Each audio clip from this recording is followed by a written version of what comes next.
قارون کا خزانہ۔ حضرت موسیٰ علیہ السلام کے زمانے میں قارون نام کا ایک بے حد دولت مند شخص رہتا تھا۔ وہ حضرت موسیٰ علیہ السلام کا رشتہ دار تھا اور بظاہر اس نے آپ کا دین بھی قبول کر لیا تھا، لیکن وہ دل سے توریت کی تعلیمات پر ایمان نہ لایا تھا۔ وہ لوگوں کو دھوکے میں رکھنے کے لیے بہت خوبصورت آواز میں توریت کی تلاوت بھی کیا کرتا تھا، لیکن یہ سب محض دکھاوا تھا۔ وہ دل سے اللہ کے احکامات کو تسلیم نہیں کرتا تھا۔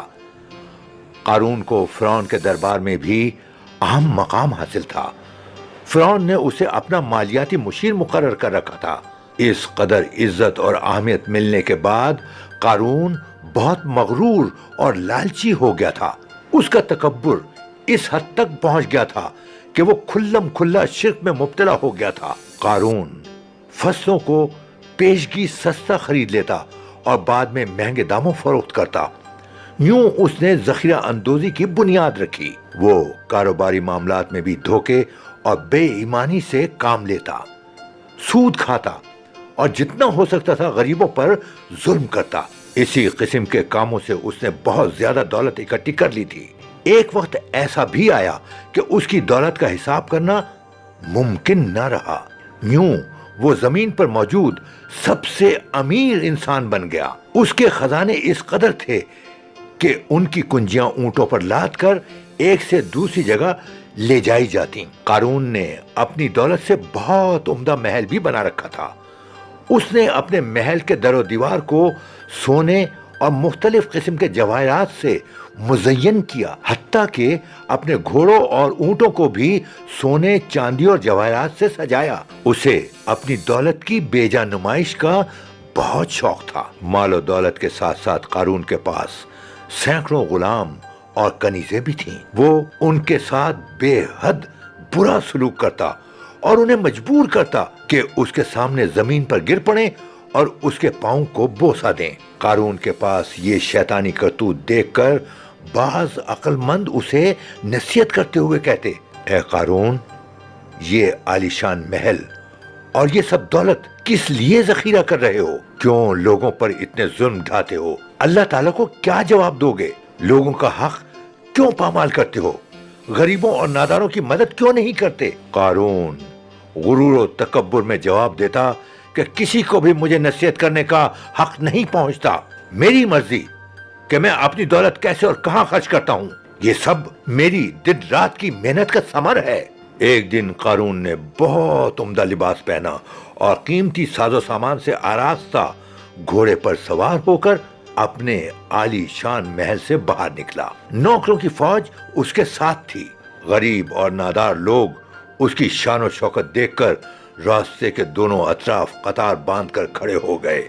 بہت سے تو اس کی دولت پر رشک کرتے ہوئے کہنے لگے، دیکھو قارون کتنی اچھی زندگی گزار رہا ہے، کاش ہم بھی قارون کی طرح خوش نصیب ہوتے۔ سمجھدار مومنین کا دل ان لوگوں کی حالت پر جلتا۔ وہ جب کبھی ان کے منہ سے ایسی باتیں سنتے تو انہیں سمجھاتے اور کہتے کہ خوش نصیبی دولت کی کثرت میں نہیں بلکہ نیک اعمال اور اللہ تعالیٰ کی اطاعت میں پوشیدہ ہے۔ تم ایک ظالم انسان کا اتنا احترام کیوں کرتے ہو؟ وہ احترام کے لائق نہیں۔ اس نے یہ ساری دولت ذخیرہ اندوزی اور بے انصافی سے کمائی ہے، اس لیے وہ احترام اور عزت کے لائق نہیں ہے۔ ایک دن اللہ تعالیٰ کی طرف سے حضرت موسیٰ علیہ السلام کو حکم ہوا کہ دولت مندوں سے کہو کہ وہ زکوٰۃ دیں۔ حضرت موسیٰ علیہ السلام نے اللہ کا حکم دولت مندوں کو سنایا اور قارون کو بھی حکم دیا کہ دوسروں کی طرح اپنے مال کی زکوٰۃ دے۔ اللہ کا یہ حکم سن کر قارون بہت ناراض ہوا اور سخت لہجے میں کہنے لگا کہ زکوٰۃ کیا ہے؟ میں کیوں اپنی دولت مفت میں دوسروں کو دوں؟ وہ بھی جائیں میری طرح کام اور محنت کریں تاکہ دولت کما کر میری طرح امیر ہو جائیں۔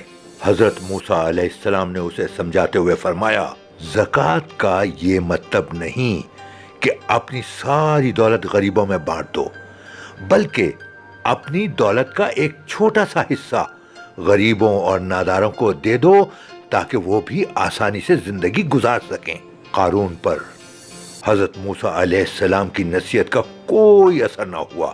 اس کے ساتھ ساتھ وہ حضرت موسیٰ علیہ السلام کے ساتھ دشمنی پر اتر آیا، یہاں تک کہ ان کی ذات پر جھوٹے الزام بھی لگانے لگا۔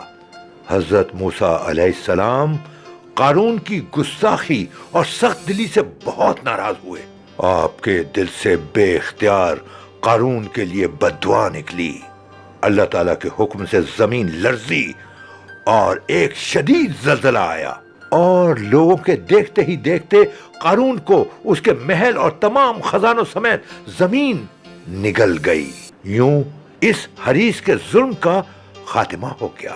یوں قارون خالی ہاتھ آخرت کی طرف روانہ ہوا تاکہ وہ اپنے برے کاموں کی سزا کو دیکھے اور اسے عذاب دیا جائے کہ آخرت کا عذاب سخت اور دائمی ہے۔ اس وقت وہ لوگ جو قارون کو سعادت سمجھتے تھے اور اس کی دولت کی آرزو کرتے تھے، اپنی غلطی کی طرف متوجہ ہوئے۔ انہوں نے سچے دل سے توبہ کی، کہا کہ اللہ اور اس کے رسول کا حکم نہ ماننے کا کتنا برا انجام ہے۔ بحیثیت مسلمان ہمارا فرض ہے کہ اپنے پیارے نبی آخر الزمان حضرت محمد صلی اللہ علیہ وآلہ وسلم کی تعلیمات پر عمل کریں اور اللہ تعالیٰ کے احکامات کی سچے دل سے پیروی کریں۔ اللہ تعالیٰ ہمیں نیک راہ پر چلنے اور غریبوں کی مدد کرنے کی توفیق عطا فرمائے، آمین۔ قارون کا قصہ قرآن پاک میں سورۃ القصص، سورۃ المومن، سورۃ العنکبوت اور سورۃ الطارق میں بیان ہوا ہے۔